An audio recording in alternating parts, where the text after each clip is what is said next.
Dalam bahasa ekonomi itu kita ada banyak kenal istilah multiplier atau trickle down effect ya, efek tetesan. Karena perkembangan BSD maka area sekitarnya juga pasti akan ikut berkembang.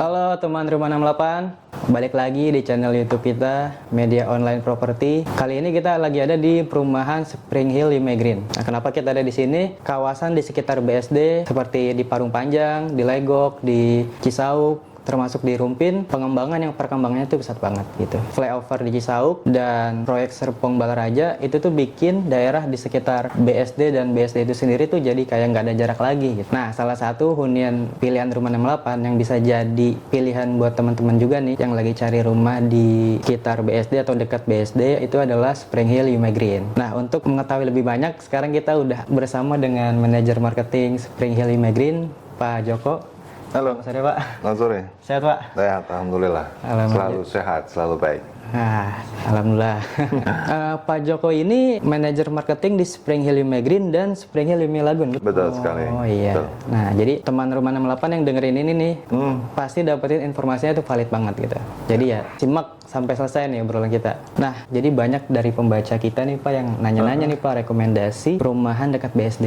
Nah, salah satunya kan Spring Hill Group ya. Mungkin Pak Joko bisa cerita nih. Ya, oke. Kita ada dua project. Kita ada Spring Hill Yume Lagoon dan ada juga Spring Hill Yume Green. Spring Hill Yume Lagoon kita sudah launching dari bulan Juni tahun 2020 ya.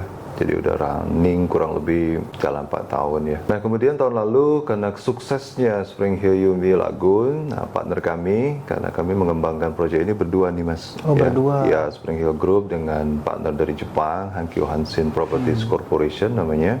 Mereka kemudian appreciate apa yang telah kita kembangkan di Yume Lagoon. Nah, kemudian kita launching lagi proyek yang lebih besar sebetulnya. Ya, skalanya lebih besar dari Yume Lagoon. Jaraknya juga cuma kurang lebih 2 kilo dari Spring Hill Yume Lagoon. Dan kita namai project itu dengan Spring Hill Yume Green. Yume Green. Yume Green. Iya. Tuh. Jadi jaraknya tuh 2 kilo dari Spring Hill Yume Lagoon ya Pak? Dari projectnya Spring Hill Yume Lagoon. Oh iya. Nah itu untuk konsepnya sendiri Pak, apakah sama dengan Spring Hill Yume Lagoon Pak? Secara umum konsepnya sama karena memang konsep yang kita kembangkan di Yume Lagoon, alhamdulillah konsep kita dapat diterima dengan baik ya, direspon dengan baik oleh prospek market kita. Dan memang kita menyasar kaum milenial sebelumnya. Oh milenial. Nah, sekarang ada lagi adiknya milenial, Gen Z ya. Prospek market untuk milenial and Gen Z ini masih sangat besar dan memang mereka lah yang ke depan ya meneruskan kehidupan ya, melanjutkan hidup mereka tentunya dengan supported ya, sarana maupun prasarana untuk lingkungan hunian. Jadi itu memang segmen market utama kita. Oh gitu. iya, segmen marketnya milenial dan Gen Z. Millennial and Gen Z. Jadi konsep rumahnya tuh untuk milenial dan Gen Z. Betul. Nah itu udah terjawab kan ya. Nah terus kalau misalkan kawasan huninya sendiri Pak, apakah sama juga nih Pak? Karena saya baca-baca juga nih Pak. Jadi Spring Hill Yume Lagoon itu konsepnya Jepangan lah gitu. Betul. Nah untuk di Yume Green-nya itu gimana Pak? Sama. Jadi masih sama. Konsepnya mirip ya. Jadi konsep kami itu untuk desain misalnya interior itu kita punya konsep efisien, compact and flexible. Jadi pokoknya kita manfaatkan satu luas tanah yang tidak terlalu besar, tapi kita bisa buat bangunan di atasnya yang bisa tetap nyaman gitu untuk bisa ditinggalin walaupun bangunannya nggak terlalu besar gitu. Tapi dengan rekayasa desain interior, orang yang masuk tinggal di dalamnya itu mereka merasa kan satu interaksi ruang aktivitas yang lebih luas daripada ukuran yang sebenarnya gitu. Karena kan memang anak-anak sekarang agak berbeda. Mereka lebih suka memilih misalnya tinggal di apartemen ya. Ukurannya maksimum segede-gedenya apartemen itu seberapa besar sih gitu kan ya. Tapi dari situ sebenarnya mereka nggak butuh satu ruangan yang terlalu besar untuk aktivitas sehari-hari mereka. Yang penting mereka punya satu tempat yang nyaman untuk mereka tinggalin gitu loh. Jadi dari desainnya misalnya dari interior, furniturnya, kemudian juga termasuk untuk supporter activity mereka.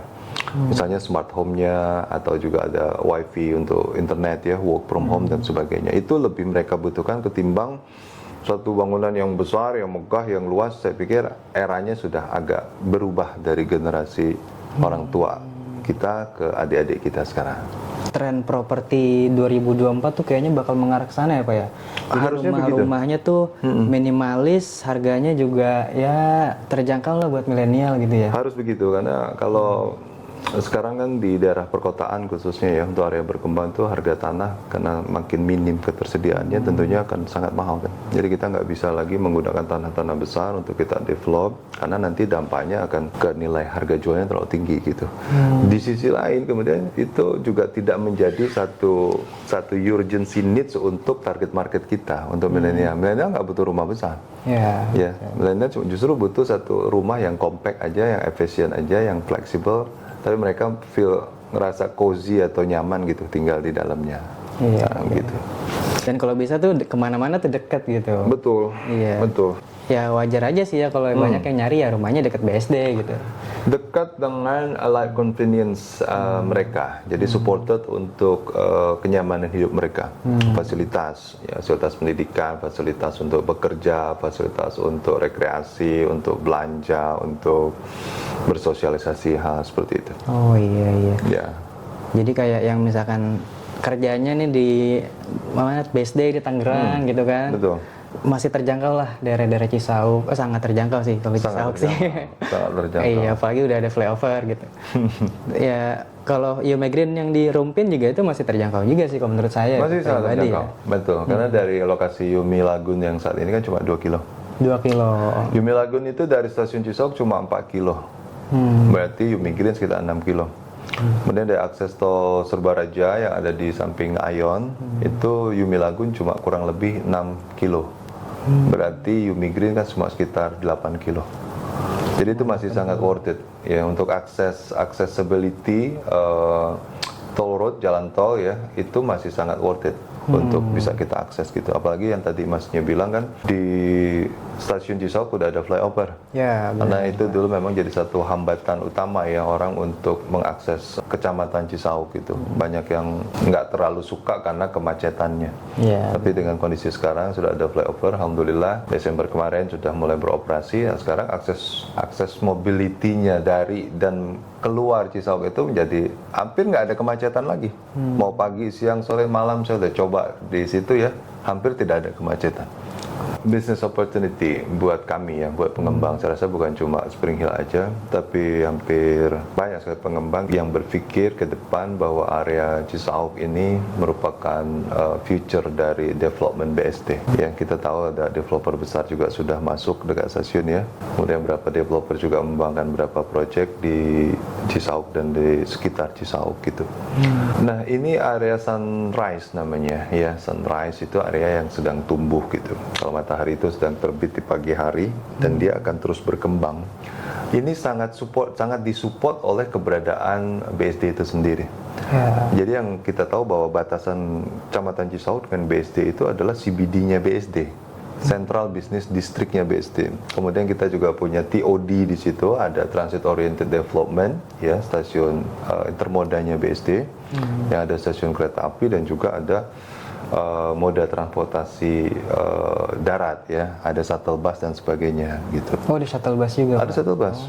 Ya, jadi itu disebut dengan TOD, orang berpindah dari satu moda ke moda lain hanya dengan berjalan kaki. Nah, karena ini adalah area yang sedang berkembang, maka inilah masa depan. Kalau kita bicara tentang kota-kota mandiri yang sudah jadi saat ini ya, seperti BSD, Paramount, Summarecon atau juga Alam Sutra dan Karawaci misalnya, itu mungkin harga properti sudah tidak terjangkau untuk adik-adik kita yang baru mulai menabung untuk memiliki properti. Nah, untuk mensiasati itu ya justru kita cari lokasi atau beli properti di lokasi yang baru akan mulai berkembang gitu. Karena di situ harganya akan masih sangat terjangkau, tapi dalam 5-10 tahun yang akan datang sudah pasti dia akan menjadi bagian kesatuan dari kota-kota mandiri yang sudah ada. Ini akan jadi lingkungan BSD baru mungkin di masa yang akan datang. Cisauk akan masuk ke dalam master plan-nya BSD. Oh gitu. Jadi maksudnya Sunrise Property itu wilayah yang akan berkembang di masa depan gitu ya Pak? Betul. Yang bisa dibilang perkembangannya tuh ya karena dia nantinya akan bersinggungan dengan Kota Mandiri BSD kalau di sekitar sini ya. Betul. Itu tuh nanti ya jadi keikut gitu. Jadi kayak fasilitas segala macam yang ada di Kota Mandiri itu ya kita bisa dapetin juga gitu ya, penghuninya gitu ya.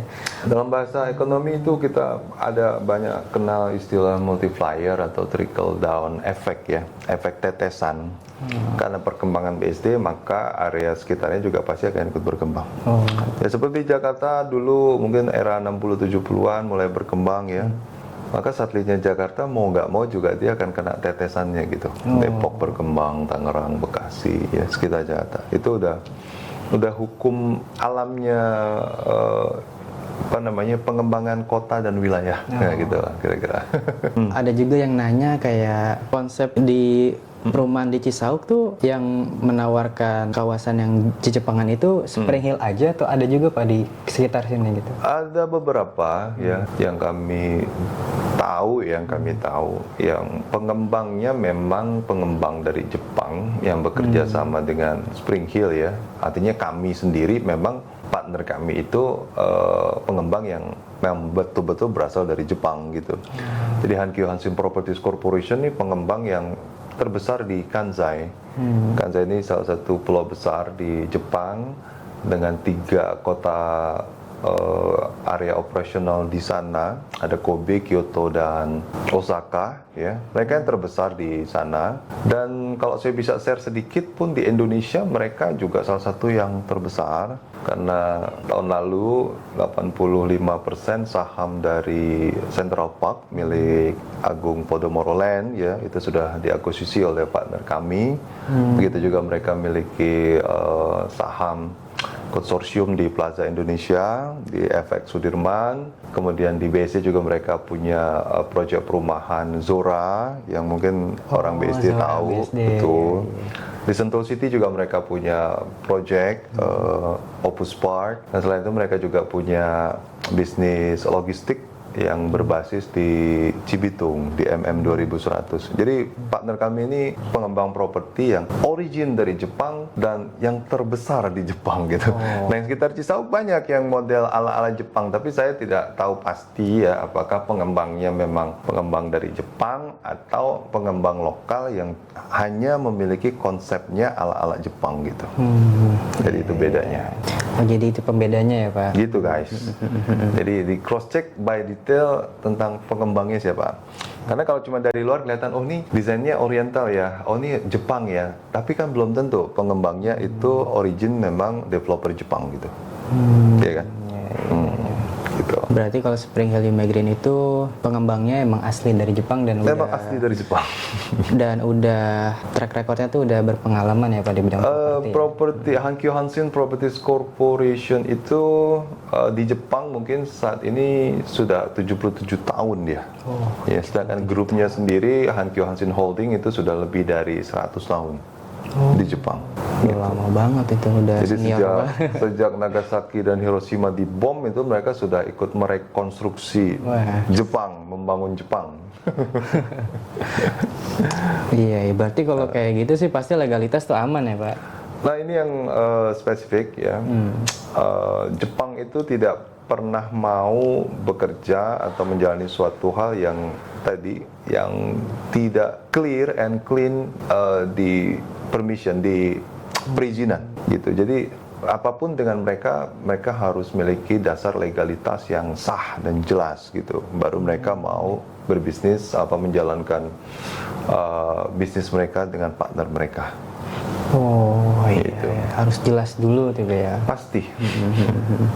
Tuh teman-teman 68 ya, kalau misalkan mau cari rumah juga harus dicek. Harus hati-hati itu. Ya, sertifikatnya dicek apa sudah atas nama pengembang atau belum, IMB-nya sudah ada atau belum, ya kan? Apalagi ya PBB-nya, ya kan? Itu dibayar atau tidak, sertifikatnya masih induk atau sudah dipecah atau seperti apa, itu harus dicek ya.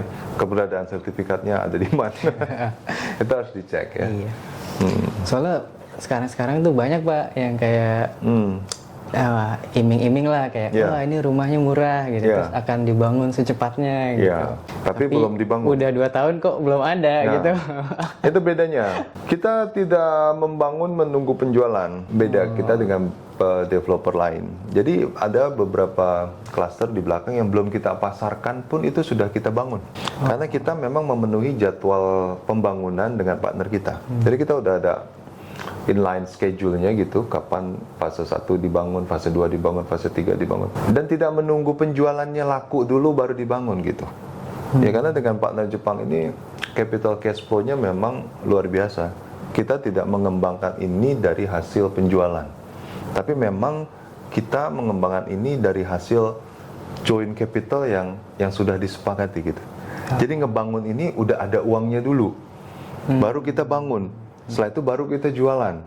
Dan beberapa pengembang lain mungkin agak berbeda ya. Udah kita jualan dulu, dapat uang, baru kita bangun. Nah, kalau kita beda, kita bangun dulu, udah jadi, baru kita jual gitu. Jadi agak berbeda konsepnya. Gitu. Seperti itu ya. Iya. Iya. Ya mungkin kayak kita juga mau tahu sih fasilitasnya. Coba kan tadi sedikit udah disinggung Udah tahu sama ya. Pak, Oke. Pak Joko gitu. Nah, pertanyaan penutupnya mungkin bagaimana nih Pak kalau pandangan menurut Pak Joko tentang bisnis properti di 2024, apakah akan meroket atau akan menurun? Nah kalau menurun tuh kendalanya apa gitu Pak? Ya, ya. Jadi bisnis apapun ya, nggak cuma properti itu kan memang dipengaruhi oleh faktor mikro dan makro ya. Faktor domestik di dalam negeri maupun faktor global ya. Nah di dalam negeri tahun ini kan kita tahu sendiri tahun politik ya. Pilpresnya baru besok tanggal 14, kemudian mungkin penetapan presiden, kabinet baru di Oktober ya. Kemudian presiden kabinetnya baru bekerja di 100 hari pertama. Ya hal seperti itu kan tentu mempengaruhi kinerja dari dunia usaha ya. Mungkin investor semua juga mereka akan berpikir wait and see dulu gitu mereka. Dan ini mempengaruhi juga income dari customer. Income customer, di mana customer kita tentu kan mereka juga banyak pekerja ya. Mereka bekerja di satu perusahaan, sementara owner investornya juga masih wait and see untuk ekspansi, untuk meningkatkan produksi, untuk meningkatkan bisnis dan lain-lain karena kondisi situasi politiknya yang masih memang harus menunggu gitu. Nah di sisi global ya kita tahulah eskalasi di luar kan juga makin meningkat ya. Di Israel dengan Palestina, kemudian di sekitaran negara-negara Arab juga mulai memanas ya. Kemudian Cina Selatan juga, Amerika dengan Cina, Taiwan dengan Cina juga agak memanas, belum lagi Korea Utara ya. Jadi banyak sekali masalah global yang akan mempengaruhi sirkulasi ekonomi. Nah itu yang pada akhirnya akan mempengaruhi daya beli customer ke semua produk, nggak cuma properti gitu. Tapi kalau kita bercermin dari apa yang sudah terjadi sejak 2020 ya, di mana waktu itu kondisi sebenarnya lebih kacau lagi karena ada COVID dan sebagainya kan. Iya, benar-benar. Ada pandemi ya dan sebagainya. Dan so far justru kita sih ya walaupun tidak bisa dinilai dengan kinerja yang sangat baik, tapi menurut kami ya dan partner kami juga merasa bahwa apa yang sudah kita kembangkan di Spring Hill Yumi Lagoon ini itu punya perform dari kinerja yang cukup baik gitu. Cukup baik artinya penjualannya juga cukup baik bahkan pada saat-saat di era pandemi kan gitu.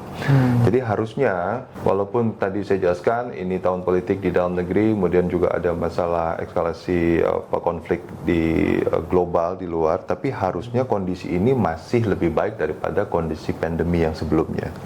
Jadi kami tetap optimis bahwa ke depan ya walaupun belum ada peningkatan daya beli yang signifikan, tapi everything will be okay lah, semuanya masih akan baik-baik saja untuk dunia properti. Jadi bisnis properti di 2024 tuh ya masih akan baik-baik aja ya Pak? Masih averagely good lah, masih bagus. Nah, teman Rumah 68, itu dia pembahasan kita tentang Spring Hill Yume Green. Ya semoga menjawab pertanyaan yang kemarin-kemarin nanya gitu ya. Terima kasih Pak Joko atas terima kasih juga penjelasannya. Ya. Oke, jangan lupa like, komen, dan subscribe YouTube kita. Oke. Thank you. Thank you. Bye.